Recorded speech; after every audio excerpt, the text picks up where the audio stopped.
Hey everyone, Josh Neighbors here, Locked On Big 12 podcast. Today it is the 21st of October, 2022. It is a weekend preview edition. Big games across the league. Texas, Oklahoma State, TCU, Kansas State, West Virginia, Texas Tech, and Baylor versus Kansas.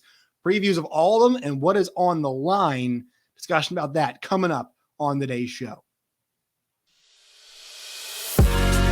You are Locked On Big 12, your daily podcast on the Big 12 Conference. Part of the Locked On Podcast Network, your team every day. Once again, Josh Neighbors here, Locked On Big 12 podcast. Thank you guys for joining us today. Make sure you all subscribe to the channel. We're on the way to 2,500. Need your help to get there. Make sure you tell your friends as well. And give us a like on the videos if you're watching on YouTube. Find us wherever you get your podcasts, Apple Podcasts, Stitcher, Spotify, all of those places. Follow us on Twitter at LOBig12. You guys can find me at Josh Neighbors _. Right before I recorded the show, my Kansas football shirt came in. So I'm a Missouri graduate, as some of you all know, but I love the Big 12. I'm a Big 12 guy. It's where my heart lies, so we can support Kansas football. My girlfriend, who's also a Missouri graduate, probably does not see it that way. So I might be single here pretty soon. Might be a bachelor because I'm wearing now Kansas apparel. All right, folks, let's get to it. This week's slate across college football is an interesting one. In terms of top 25 matchups, Syracuse, Clemson is there. UCLA, Oregon is there. To me, it's the best game of the day. Mississippi State, Alabama is there. And there's two in the Big 12. The Big 12 is the only league that has two ranked versus ranked matchups. You've got Kansas State and TCU, as well as Oklahoma State and Texas. So, it's another week in the Big 12 where the games are fascinating. It's going to have some national appeal. I wish that game against Kansas State TCU was on FS1, but I think or not on FS1, on Fox, but baseball's happening. I think this is a week where right now it feels like there are four Big 12 title challengers. There's Oklahoma State, there is Texas, there is Kansas State, there is TCU. We're going to shed one of those this week, and somebody is going to take control of the league this week as well. And that gets us to the first game we're going to discuss. We're kind of going to work backwards through the schedule. Normally, I like to build up, but at this point in the season with the games where they are, we should start at the marquee. 7 p.m. Central on FS1, number 17 Kansas State and number 8 TCU. The Horned Frogs are a 3.5-point favorite. The over-under is 54. What is at stake here in this game? If TCU wins this, we have to have a legit conversation about them going undefeated. It would still be very difficult for them after this. If they went to get this win to go 7-0. After this, they would have at West Virginia, Texas Tech, at Texas, at Baylor, Iowa State. That would be the stretch run for the Horned Frogs. So 3 road games in the last 5, still very challenging, as I'd mentioned. But after they run a gauntlet of number 18 Oklahoma, who they thumped, Kansas, number 19 Kansas on the road, they got by. Oklahoma State, they had the rally. They beat Kansas State here. I mean, we're talking about a situation where we keep putting them in tough spots and they keep responding and getting wins. It would be 4 straight wins against ranked opponents for Kansas State if they were, or for TCU, if they were to get the job done. On the other side, Kansas State, we have to talk about them and their path. Now, it's a little bit different for them because they would still have Oklahoma State, Texas, both at home, but then at Baylor, at West Virginia, and Kansas. So still a difficult stretch left for them on the remainder of the season, but they're at 5-1 now and they're undefeated in the league. So they would be taking control. This game is just straight up for first place. That's what's on the line right now. Check out the Big 12 standings. These are the only 2 teams left in the league that are undefeated. This game is for first place in the Big 12. That would make it 3 consecutive weeks now that TCU has been playing for first place. I know the game against Kansas, they're both 2-0 at that point. So it's not like, 1-0 even in TCU's case. So it's not like crazy weird or whatever, but functionally 3 straight first place games that TCU has been playing. Kansas State has really just rounded into form. They've been so strong ever since that loss they suffered against Tulane, which was kind of a wake up call for them. Chris Kleiman's 3-0 in his time at Kansas State against TCU. And a lot of this TCU group has been a part of those losses. A lot of this Kansas State group has been a part of those wins. The one thing we know about these two teams, I know for a fact that TCU can play from behind. Would you like to do it as much against the Kansas State pass defense, preferably, to an Oklahoma State? No, you would not like to do that. But that being said, I know for a fact that they can rally, they can come back from behind, and they can do those. They can rally from behind. And look, it's once again going to be harder against this Kansas State pass defense, which is number 3 in the league. That being said, Kansas State is a team that cannot play from behind. This is a team, or at least they prefer not to. Maybe some of you out there who are Kansas State fans think that they can. I don't think that's been something that we've seen a whole lot of this year, right? That they've gotten ahead and let teams back in it and then gone back ahead again. But I don't think this is a group that really wants to be playing behind the 8 ball, just not the way this team is constructed, because they're at their best when they're running the football. They can hit those big explosive plays. The big key and I think they can in this game. Don't get me wrong. I think they definitely can hit big explosive plays in that running game, as we have seen them do that. That's something that they've been doing like the entire season, right? That's something that we've seen them do the entire season. I don't want to get them in a situation they have to start passing if I'm Kansas State. I don't want to be in a spot where Adrian Martinez throwing the football has to win us the game. They are much better off when they are on the ground hitting you. And look, maybe they can lull you to sleep and hit the big play when they're down, but this is not a team built to climb out of a multiple score hole. It's just not the way it's constructed. Not calling them front runners, not what I want to say, but there are certain teams that just cannot play from behind or not supposed to play from behind. And I think this Kansas State team is an example of that, because we have not seen them, at least to my knowledge, at this point of the season, they have not, this year come back from any kind of like massive deficit to win a game. They didn't trail against Oklahoma. I don't think they trailed against Texas Tech. If I'm correct, I'll double check there to see. They did not come from behind against Texas Tech. Yes, this team is just they built leads and they've given some back. Or Oklahoma they gave it back, Texas Tech they gave it back, but I can't recall a time that they were ever down. And so I think it's important if you're TCU to jump out to an early lead, right? To try and put them behind the 8 ball, to give your defense a chance and not just have them scrambling, trying to stop the big plays in the running game and get hit over the top. Like, you need to establish that. You establish that lead early on, because TCU did not do that last week. We saw them rally. They preferred not do it again. And that's something actually Sonny Dykes even talked about this week, like the importance of them, not spotting teams at many points. But he knows for a fact they've been in the dogfights and they can do it. Maybe they're a bit slow. I think the other thing with the mention, games in a row, advantage Kansas State, they're coming off the bye week, right? They've had plenty of time to rest and get ready and game plan, and TCU is on a big run of games. So I actually do think it's more likely that Kansas State can come out and be the faster team off the bounce. But I also think at the same time, there is that recognition there for TCU. They know they need to get after it faster. I'm going to roll with the Horned Frogs in this game because I think that their explosive plays can be too much. I think that with them, with these big play wide receivers they have, and also how good the running game has been, they have that mix. Now, for them, it's all about finding that mix of run and pass, right? That's kind of a big thing for them, is that they'll run, and they'll pass. And it feels like at times they aren't mixing the two very well. In the second half, they really started doing it, but they've got so much ability, so much talent, and they're so well coached. Like, they eventually find the formula in the game, even if at certain points they don't look excellent. So I'm going to go with TCU and what I think is a very, very close football game. But I think they win this game maybe 27-23, 31-27. I think that's the goal for them, is kind of get an early lead and see if they can get themselves spaced out. So I know it's off a bye week. I know Chris Kleiman's success. I just think TCU at this point in time has the horses that we have seen. If there's a defense that can shut them down, sure, it is Kansas State. But the hot hand, I can't keep denying TCU as the hot hand right now. Maybe they're just the best team in the league. Maybe they are there. But, once again, good secondary. I mean, if there's any team that's kind of the outfit to beat a TCU, it is Kansas State. They are the right kind of team to do it. They've got good cornerbacks. They've got guys at playmakers at all three levels. They can get after the passer and make Max Duggan uncomfortable. Felix Anudike-Uzomah's got, he's averaging over a sack a game. So they've got guys that can do that. I just think TCU at home, kind of men on a mission right now, is the feel, and they continue their march forward.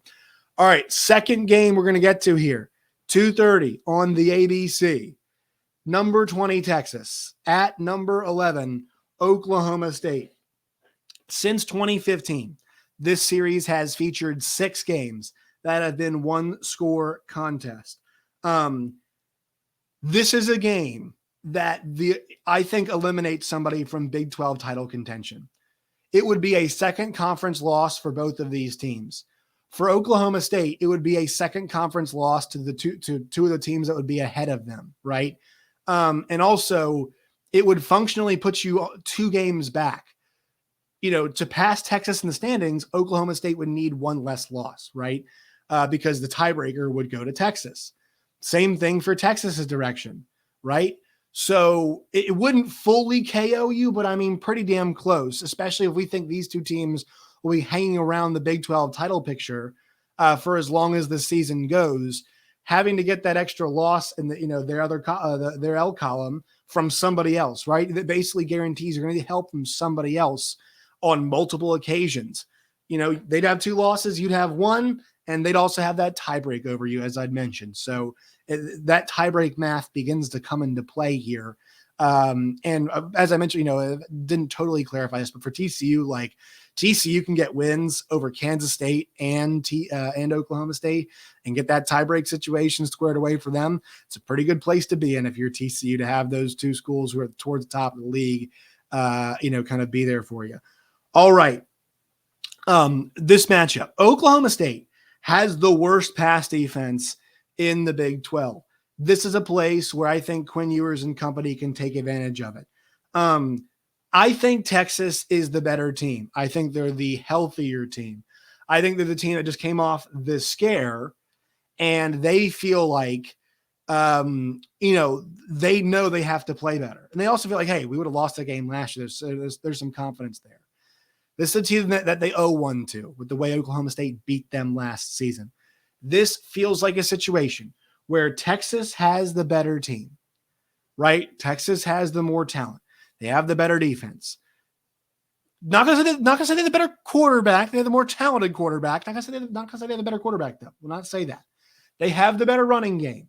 They have the better wide receivers. There's a lot of stuff that goes in Texas's favor. Yet you saw it last week. You saw it against Texas Tech. You saw it at times, or obviously against Alabama at certain times. They have stuff. The game was generally positive for them. They can give way to other teams. They can have lapses. They can still have remnants of what happened last year. If they win this game, not going to do the Texas back thing, but this group has 100% turned the corner if they win this game. You can't look at their body of work overall if they win this football game and say, hey, they have not turned the corner yet. It's just impossible to do. I think one place where this game is going to be settled is the red zone.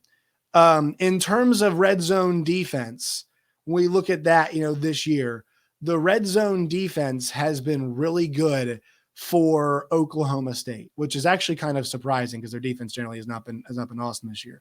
But when it comes down to red zone defense, they have one of the better red zone defenses in the entire league. And so that definitely 100% factors into this. And also Oklahoma State's defense on third down has been really good. Third down defense, is the one of the best in the league. They need to get Texas off the field.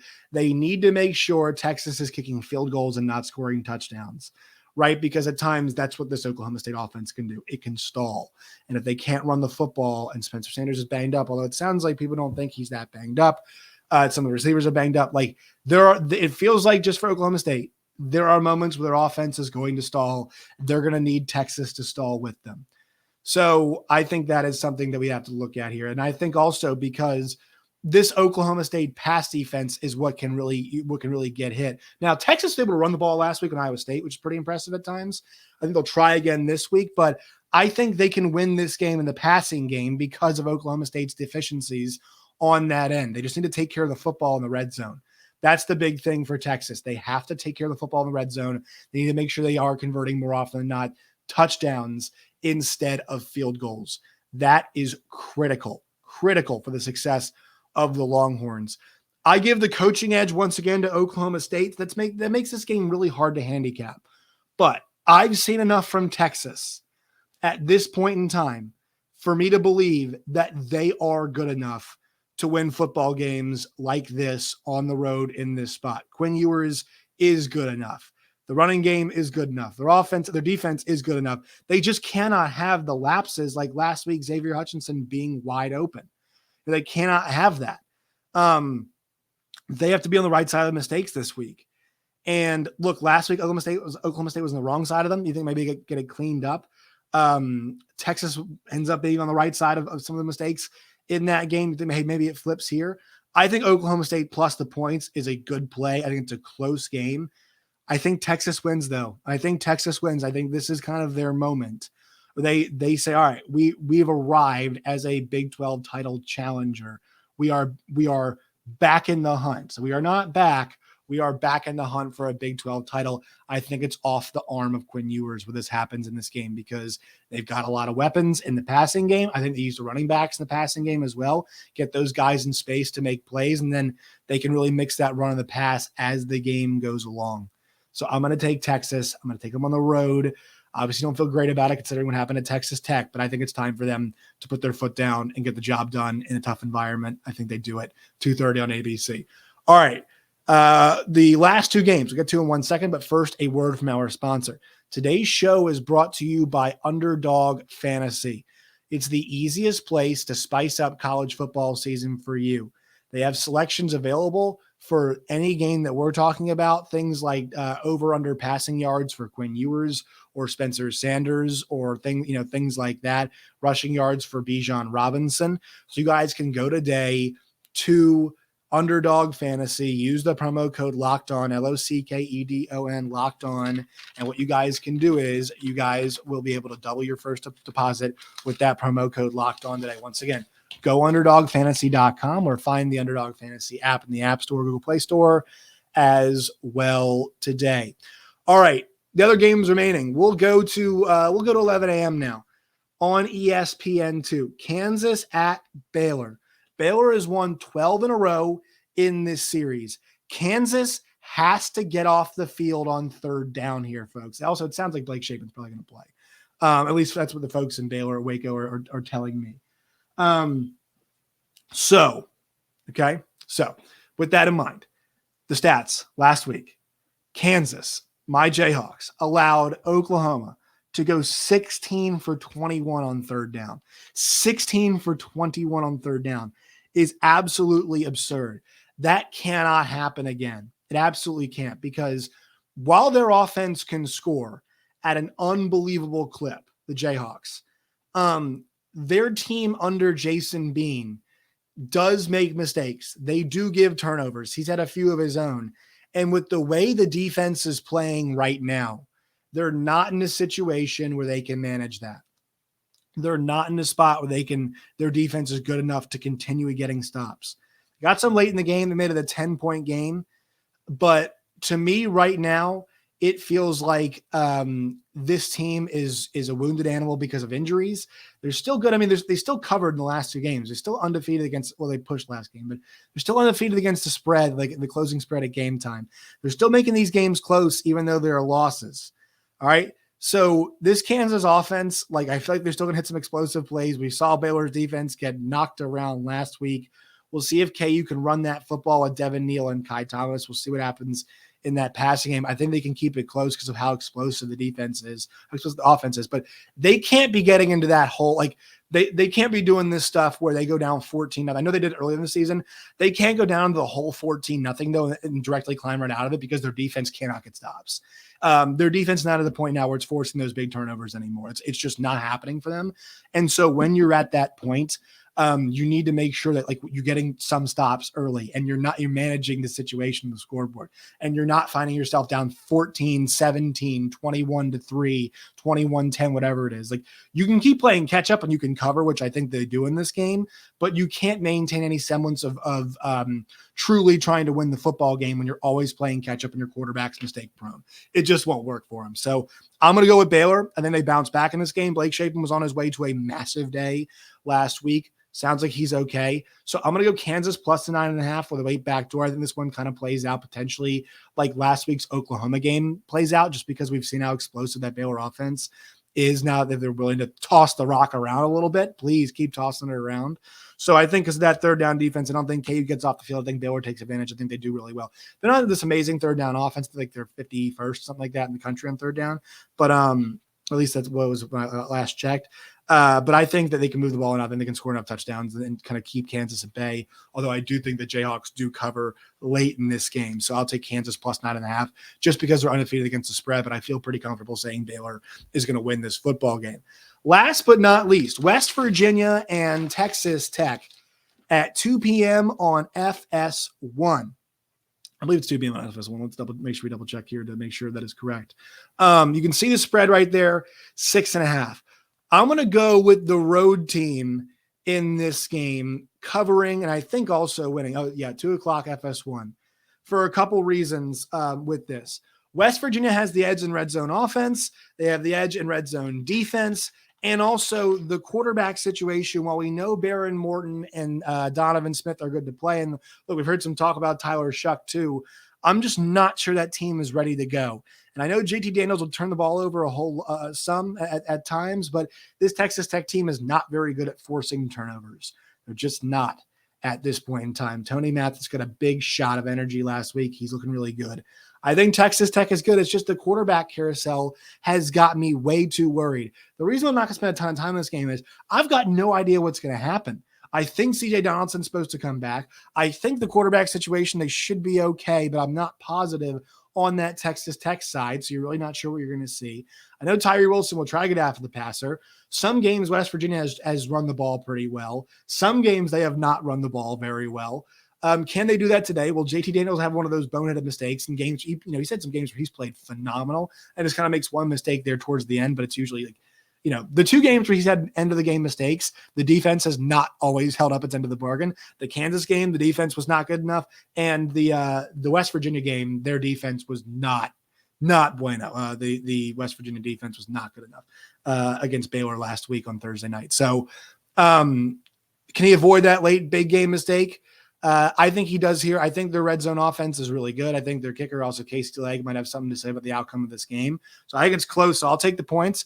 And I think West Virginia is going to win this game outright. So I got 2 home teams, 2 road teams. I've got, I think, 2 underdogs and 2 favorites this week. So let's see how this schedule plays out. Also, quick checkup on what else is happening with teams joining the Big 12. 11 a.m. on ESPN. Nice spot for Cincinnati versus SMU, which could be a really fun game. Also, 11 a.m. on ESPNU.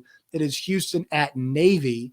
The Houston Cougars trying to, once again, stabilize and keep their upward ascension. 6:30 on ESPNU. UCF at ECU. Pretty compelling contest considering UCF is now at 5-1 and it's going to have a real good chance. It feels like at this point we're heading towards a Cincinnati UCF AAC championship game. And 2:30 on ESPNU, I mean, BYU keeps playing really difficult competition. They had Notre Dame, this consecutively too. They had Notre Dame, they had Arkansas, and now they have Liberty, right? And then earlier in the season, they had Baylor, and then they had Oregon, right? So this team is always challenging itself. Saw a speech from Hugh Freeze earlier this week saying it's one of the biggest games, and it's the biggest game in the history of the program. Oh my God, right? And oh my God, it's a crazy thing to say. But Liberty is, starting to go on the rise a little bit. So big spot here for BYU. I know they're dealing with injuries, but their defense has to play better. It's a tough test for them this week. So that's what we got coming up through all these teams. Make sure you follow me on Twitter at LOBig12. You guys can find me at @JoshNeighbors_. Please subscribe to the channel, like the videos, and let us know your thoughts on this weekend's matchups as well. So next time, my friends, as always, stay safe.